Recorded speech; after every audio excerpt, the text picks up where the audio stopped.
वैदिक निरुक्त में कहा गया है, युजन्ते दुष्कृत्य कार्यों से परमेश्वर अपनी शक्तियों का प्रदर्शन करते हुए अचिंतन आश्चर्यजनक लीलाएं कर रहे हैं और उनका व्यक्तित्व विभिन्न शक्तियों से पूर्ण है और उनका संकल्प स्वयं एक तत्व है। भगवान को इसी रूप में समझना चाहिए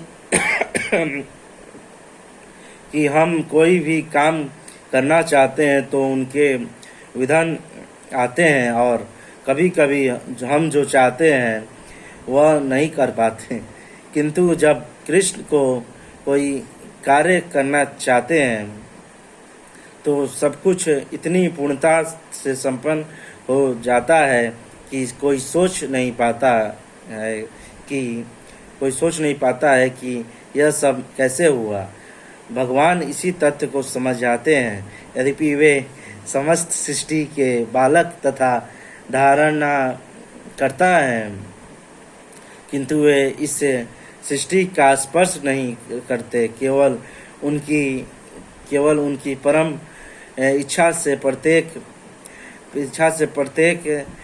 वस्तु का सृजन, धारण, पालन एवं संहार होता है। उनके मन और स्वयं उनमें कोई भेद नहीं है, जैसा कि हमारे भौतिक मन में और स्वयं हम में भेद होता है, क्योंकि वे परमात्मा हैं। साथ ही वे प्रत्येक वस्तुओं में उपस्थित रहते हैं, किंतु सामान्य व्यक्तियों यही नहीं समझ पाता है कि वे साकार रूप में किस तरह उपस्थित हैं। वे भौतिक जगत से भिन्न है तो भी प्रत्येक वस्तु नहीं उन्हीं पर आश्रित है। यहाँ पर यही योगम ऐश्वर्यम अर्थात भगवान की योग शक्ति कहा गया है। तथा कर्षित नित्य आयुन स्वर्ग से महान तथा सर्वाणी भूतानि मध्य संतनि निपदाय।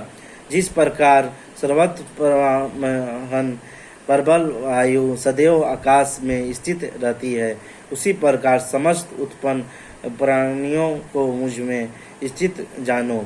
तात्पर्य, सामान्य जनों के लिए यह समझ पाना कठिन है कि इतनी विशाल सृष्टि भगवान पर किस प्रकार से आश्रित है, किंतु भगवान उदाहरण प्रस्तुत करते हैं कि जिससे हमें समझने में सहायता मिले। आकाश हमारी कल्पना के लिए सबसे महान अभिव्यक्ति है और उस आकाश में आयु विराट जगत की सबसे महान अभिव्यक्ति है। आयु की गति से प्रत्येक वस्तु के गति प्रभावित होती है, किंतु यह आयु महान होते हुए भी आकाश के तरंग अंतर्गत ही स्थित रहती है, वह आकाश से परे नहीं होती। इसी प्रकार समस्त विचित्र विराट अभिव्यक्तियों का अस्तित्व भगवान की परम इच्छा के फलस्वरूप है और वे सब इस परम इच्छा के अधीन हैं। जैसा कि हम लोग प्रायः कहते हैं कि उनकी इच्छा के बिना एक पत्ता भी नहीं हिलता, इसी प्रकार प्रत्येक वस्तु उनकी इच्छा के अधीन गतिशील है। उनकी ही इच्छा से सारी वस्तुओं का उत्पन्न होती है, उनका पालन होता है और उनका संहार होता है। इतने पर भी वे प्रत्येक वस्तुओं से उसी तरह पृथक रहते हैं जिस प्रकार आयु के कार्यों से आकाश रहता है। उपनिषदों में कहा गया है कि यदस्पिश्वात पवते आयु भगवान के भव्य से प्रवाहित होती है। तैत्तिरीय उपनिषद ब्रह्मणदायक उपनिषद में कहा गया है कि तस्य अक्षर से प्रसाने अग्नि सूर्य चंद्रमा से उदित तिष्ठ तस्य वाचा क्षत्र पर्सन मन विदित्य तिष्ठा। भगवान की अध्यक्षता में परामदेश से चंद्रमा, सूर्य तथा अन्य विशाल लोग घूम रहे हैं। ब्रह्म संहिता में भी कहा गया है, संहिता सकल ग्रहणान राजा समुस्त विशेष तेजा असतगरम भरमति समस्त चकल गोविंदा मान दाई पुरुषोत्तम भजामी। ये सूर्य की गति का वर्णन है।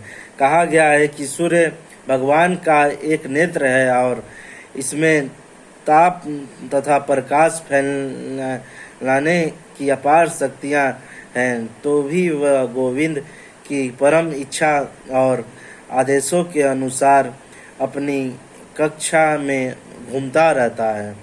अंत में हमें वैदिक साहित्य से इसके प्रमाण प्राप्त हैं कि यह विचित्र तथा विशाल लगने वाली भौतिक सृष्टि पूरी तरह से भगवान के वश में है। इसकी व्याख्या इसी अध्याय के अगले श्लोक में की गई है। सर्वभूतानि कौन्तेय प्रकृति यान्ति मामकेम कल्पक्ष पुनः स्थानी कल्पोद विसर्तमजमयम्।